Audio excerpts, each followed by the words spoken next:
She's back. Rachel Dolezal is back, and she's returned as Kichi Amare Diallo, and she's down on her luck. She can't find a job, and she's written a new book. And she's on CNN Spokane having a conversation about transracialism and what that means. Are you African American? I don't understand the question. How should you have answered that question? I'll give you a mulligan. What should you have said? Well, if I would have had time to really, discuss my identity, I probably would have described a more complex label: Pan-African, pro-Black, bisexual, mother, artist, activist. But I think that the question, are you African American, I haven't identified as African American. I identify as Black, and Black is a culture, a philosophy, a political and social view. I believe that race is a social construct, and so I felt like in that interview I didn't have time to unpack all of that.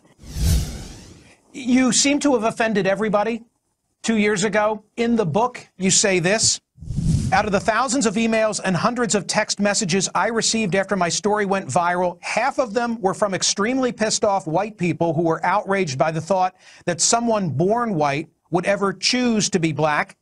The other half of the messages were from extremely pissed off Black people who accused me of appropriating Black culture in the same way that white rappers like Eminem and Iggy Azalea had done so. Has that changed in the last 2 years? Have you become more accepted by one side or the other, or do those hostilities persist? Well, I still hear some love and hate from both sides, for sure. But I think that people, after a couple years, have taken a little more time to show love and support. And those who are going to hate, they have their minds made up. Maybe they'll never read the book. I hope they do. But, I still do hear from people, and I also hear from individuals who, aren't just reaching out to support my identity or the positions that I've taken on racial and social justice, but who want to share their own stories of some sense of like a plural identity. So let me get this right. We got white people who are trying to figure out why would a white person want to be Black in a society where it definitely benefits you to be white. And you're already white, so ding, ding, ding, ding, ding. Very good for you. And then we got Black people who are upset because, well, they don't understand why you want to appropriate Blackness to your own benefit. And the thing that really teased me off about it, and Momo Pineno and I were talking about this, is that it's like, this is a way to make money or something. Like, the only thing that makes you interesting, Rachel Dolezal, is that you want to be Black, or that you consider yourself Black when you're obviously not. The thing is this: being Black doesn't mean you just get to choose the parts you like. So you don't get to choose to get a higher interest rate on a loan, right? Because you think that you're Black or you identify as Black. They don't see you as Black, so therefore you don't. Now, maybe the name change will help you, but still, you didn't make your name Shikanika or Shanika Waka or Talia, right? A Black sounding name. You made your name an African sounding name, which is totally different. And you said you don't identify as African American. So it's really screwy to me. Anyone who doesn't understand that we have racism in this country, that this country has embedded white supremacy, doesn't recognize that as, first of all, either illogical, uninformed, or just a bigot who just doesn't want to be informed or knowledgeable, which is the same thing. Look, I want to double down on the fact that I don't care what you call yourself, but now you're selling this book about your story, and maybe some people want to read it. Maybe some people want to, I don't know, maybe they want to, I don't know what they want to do. But this is what I know. Growing up, I met a lot of white guys who really like hip-hop. They like hip-hop. They like wearing Timberlands and smoking weed and skull caps and dating Black women. Okay, that's what they liked. That's what they were into. That's how they rolled. But you know what happened? As they grew up, they wanted to go into their parents' businesses.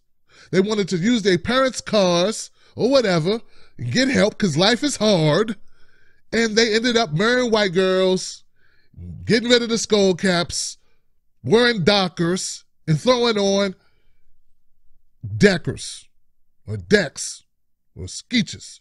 That's what they did because life is hard. And if you have to choose, people choose the path of least resistance. Now, I'm not saying this is what Miss Diallo's doing. What I'm saying is you can't escape the facts. If you can't take the part of being a black person that includes all the baggage, all that heavy lifting, well, you can expect black people for the most part. I know you're going to have your media types who want to come out and say, well, she's great. She works for the NAACP and she wants to help black people and it's really great that she wants to do that. Fine.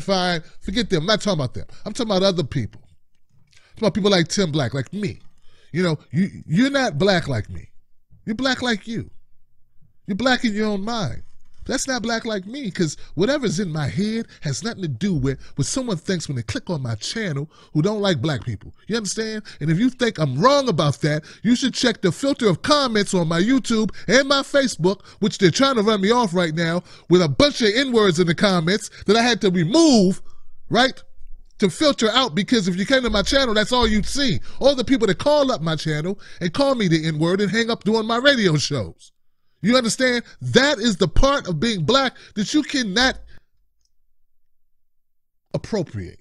You cannot make that yours. You cannot own that. And you may feel bad about it. You may be able to have empathy for it. You may champion against it. You may stand beside me in the fight for it. But when you say that that is you, that is your life, well, that to me is disingenuous and total BS, and you can keep that and you can keep your book. And I do have a fundamental problem with two white people sitting around talking about what it means to be black or blackness or transracial without the benefit of a black person on the panel, and I'm tired of that, and token white guys that they like to do that with, and token white women in this situation does not mitigate that fact.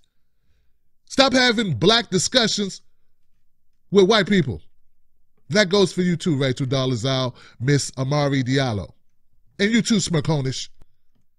Let me know what you think in the comment section. Is being black something you can just be? Or do you have to be to be?